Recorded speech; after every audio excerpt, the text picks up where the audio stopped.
Sa wakas natapos din itong aking mga gawain. Palubog na ang araw, malalim na ang dilim.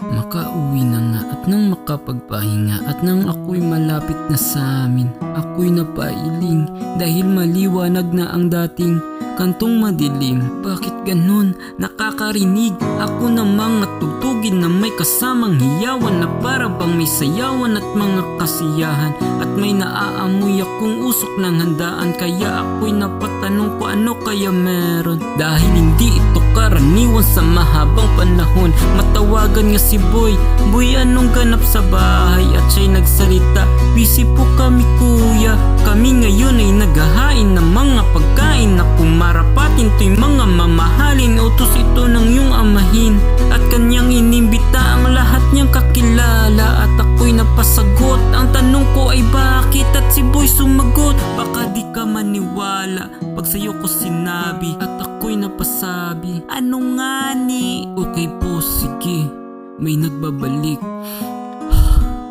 Ang iyong kapatid na mabait. Kapatid na mabait? At nang ito'y aking marinig, ako'y nakaramdam ng panginginig. Sa labas ng bahay, ako'y bahagyang lumapit, at nang aking masilip, totoo nga, kapatid ko nga ito. Pero bakit ganito? Siya'y may suot na ginto, alahas sa trilo, at kanyang mga damit ay magagarbo. At nang makita ko ang tatay sa kabilang banda, ay ngayon ko lang namasdan ng kanyang mukha na ganun kasaya. Kailan may hindi ko yun nakita nung kapiling ko siya. At dahil doon ako'y nakadama ng panlalamig sa paa. Ang dibdib ay umiinit na parang may namubuong galit na may halong inggit. Hindi ko na maunawaan itong nararamdaman. Saan ba ako masasaktan?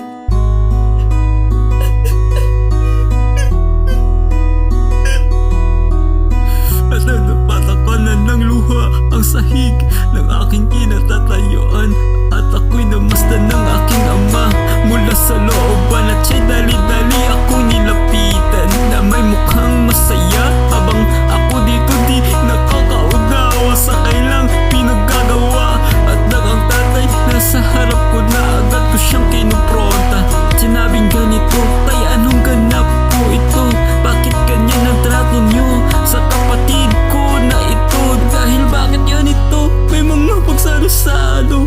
Nakalimutan mo na ba ang kanyang nagawa, na kung saan pinagbuka ka na para bang ikaw ay wala ng hininga, dahil labang ika'y buhay pa, kanya nang hiningi at kinuha ang kanyang mga hati at mana.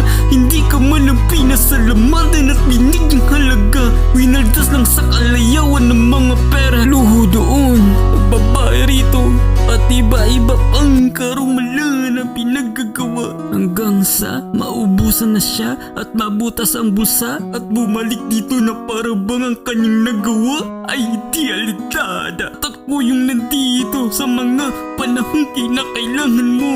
Ang buong buhay ko'y inalay ko sa iyo, pinagsilbihan ka at ng iyong ministeryo.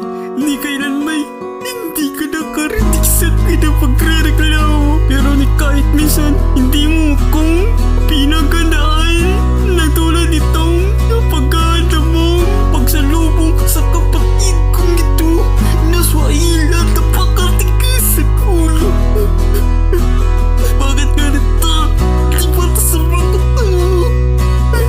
Walang katarungan sa mundo.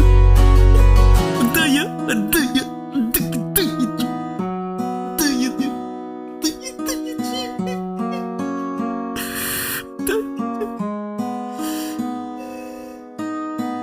At niyakap ako ng aking amahin, na para bang akong batang takot sa dilim, na sinabi sa'kin, anak, saan na iyong mabatid? Isa puso at iisip na lahat na sa'kin ay sa'yo rin. Ngunit ang kapatid mong ito na kumarapatin ay para tong isda na inahon sa tubig na malalim. Hirap ng huminga dahil sa kasamaan na kanyang ginawa, na ating nababalita. Anak, sinunod ko lang ang makapangyarihang ama, na ang turo niya na tayo'y mga katuwa sa mga taong nagsisibalik, hindi sa anumang bagay na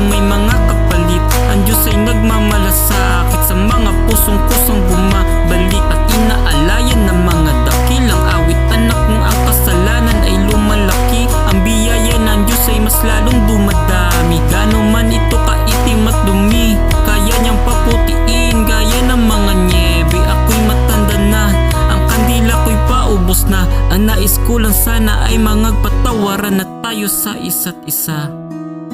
Gusto ko sana sa mga huling panahon ng buhay kong ito ay makita kayong magkasama at nagtutulungan ng kapatid mo sa mga sakit at hirap na susubok sa inyo. Balutin nawa kayo ng biyaya ng Diyos Ama na kay Jesucristo at ng pag-ibig na ibinahagi niya sa akin at sa inyo. At nang kami nakita ng kapatid kong nakababata, si kumaripas papunta at nagsalita sa akin ng mga kataga, "Kuya, ako'y patawarin mo sana. Di ko alam ang aking pinagagawa." Nang siya'y aking narinig, nakaramdam ako ng awa. Ito na ata ang pag-ibig na sinasabi ni Ama at may sinabi sa akin, "Kuya, handa ako maging isa sa iyong alipin hanggang sa ako'y yung muling tanggapin." At ako'y napasabi rin na ako yung dapat ninyong patawarin dahil ang pag-ibig ng Diyos ay wala sa akin. Ako'y nabuspos ng galit at inggit, aking tiningnan ng mga gawa na may kapalit na ibabalik.